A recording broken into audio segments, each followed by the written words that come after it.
Nandito kami ngayon sa abandonadong pier na ipinagawa ni dating Pangulong Ferdinand Marcos.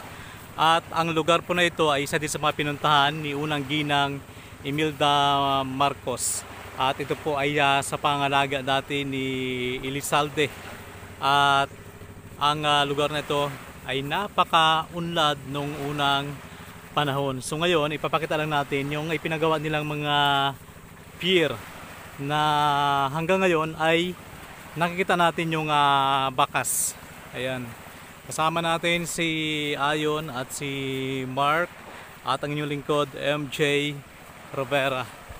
So sobrang ganda ng lugar na ito dahil ang buhangin ay pinong-pino. Ayan, magdakot ka Mark ng buhangin. Ayan. Pinong-pino at saka puting-puti. May halo na kulay pula pero yan ay mga corals. At ang tubig dagat ay sobrang linaw. Kaya mamaya kahit pa kami ay mangitim, wala kaming pakialam, dati na rin maitim, basta importante ay makaligo kami sa tubig dagat. So shout out sa ating mga organic viewers, organic subscribers, kay Ma'am Masilia, ayan, shoutout po, at sa Sheila Sarsari Vlog, kay Sir Mark Vlog, kay JL, shoutout kay Master Sisid, ayan, shoutout sa inyo, at sa mga kasama natin na mga barangay officials ng aming barangay, ayan, shoutout po sa inyo. So eto na yung pinaka dulong pier, ayan. Kumaga, nung unang panahon dito sumasakay ng barko ang mga bisita at dito rin po bumababa. So ngayon ang natira na lang ay isang tipak ng simento. Ito pa. Ayan. Ano, kayang akitin?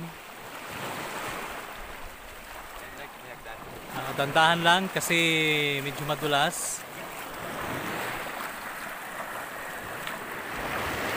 Ayan. So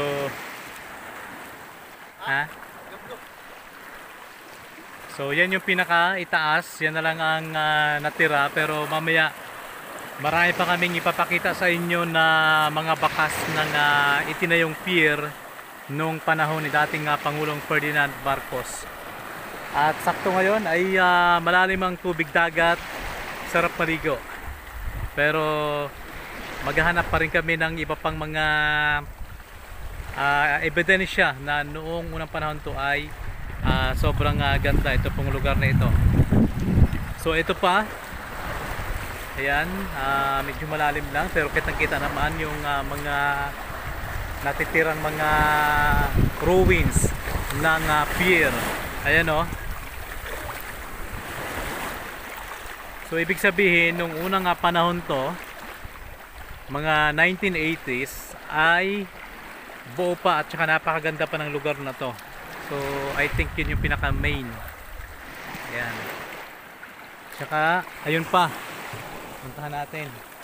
So dito lang tayo sa itaas. Oo. Siguro dahil sa mga nagdaang mga bagyo kaya nagka-ganito na. So ayun, ibig sabihin malawak pala to kasi mula doon papunta dito, papunta doon. Tsaka mahaba. Oo. Ayun, ay bangka pala, baruto. Kala ko kasama pa yun. Ayun nga Mark, tingnan mo nga Mark. Kung kaya ni Mark.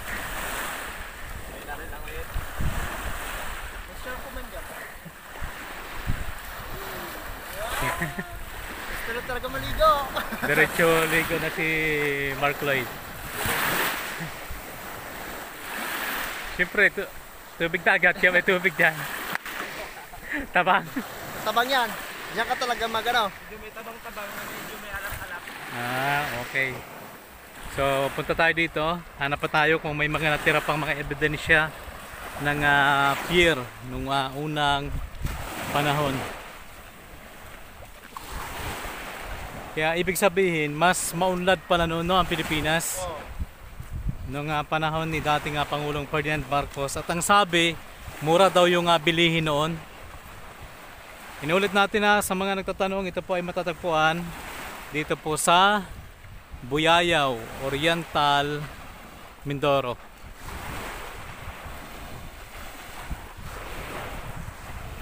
Ito noon marami naghihiyawan eh. Ah. Mga tao dito dati. Kasi noon ay may libreng sinihan daw sa lugar na to.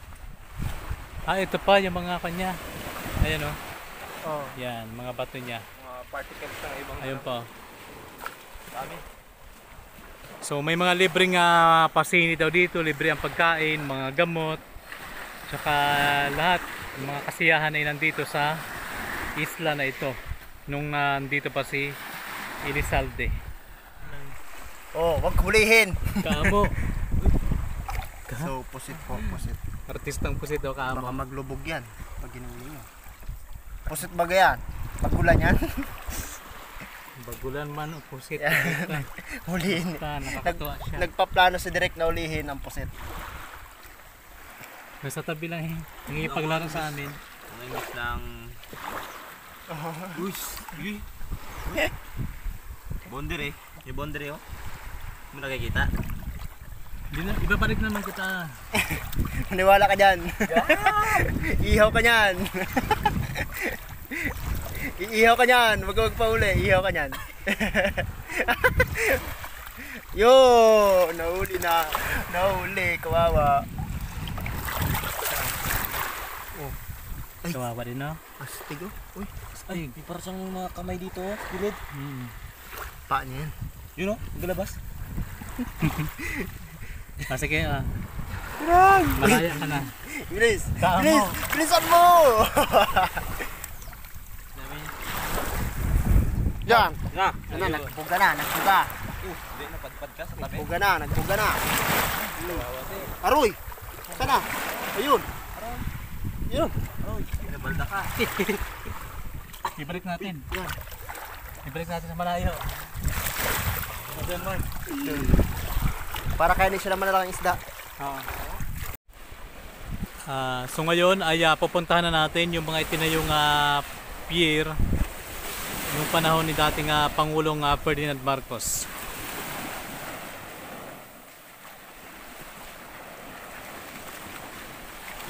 Sobrang ganda talaga ng buhangin dito, puting-puti. Mas maganda pa sa Boracay. Malinis pati dito Derek oh. Sarap pati magtakbo dito. Yun na, yun. Hindi ko edit yun. Ganun di ba sila pag magkakita ng maputing bahay? Oo. Pwede, pwede.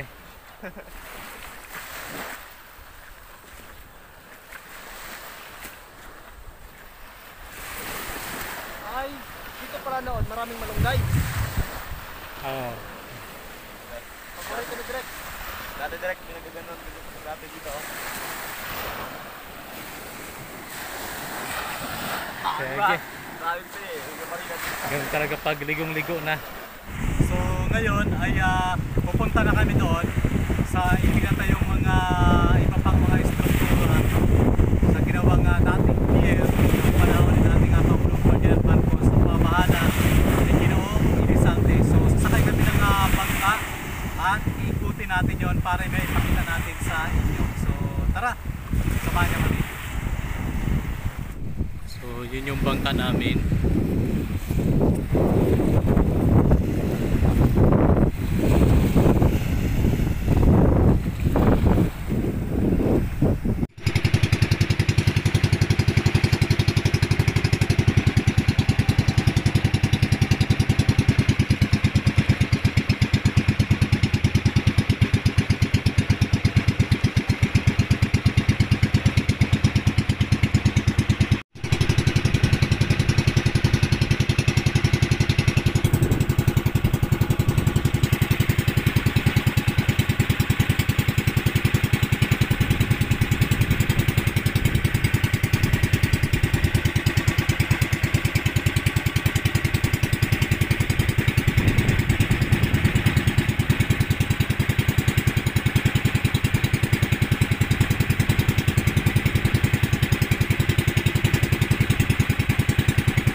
bato sa koron.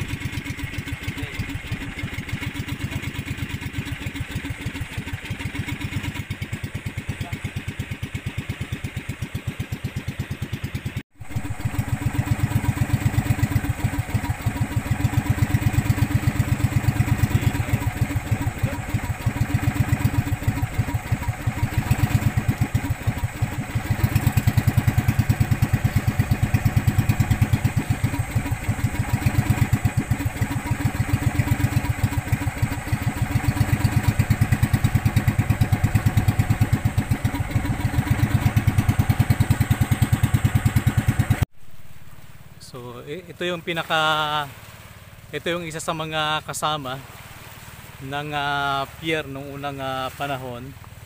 Makikita pa rin natin, ayan.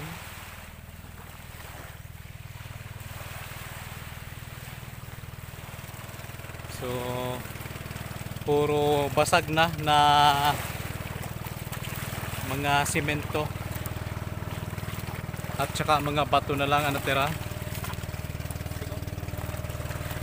Ganda no? Ganda ng shape, bilog na bilog. Parang patay nga, tinan mo, may muka. Tinan mo. Oo. Nga.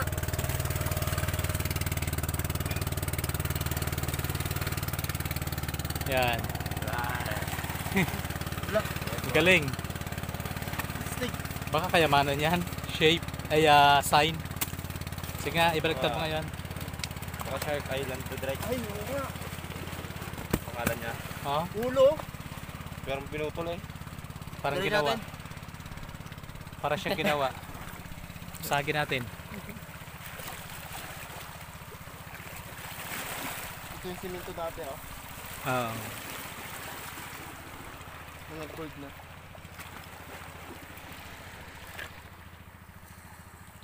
Ang matibay din pala, no? Oh. So, ayan, may mga building din siya. Maaring ito yung pinakatambayan noon bago sumakay ng barko. Kasi yung mga bisita dito dati, mga taga-ibang bansa. So, ayun po. Maraming salamat sa pagsama niyo po sa amin at sa mga bago pa lamang dito po sa ating YouTube channel.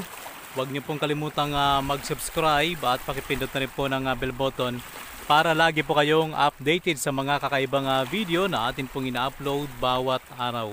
So muli, maraming salamat and God. bye bye guys!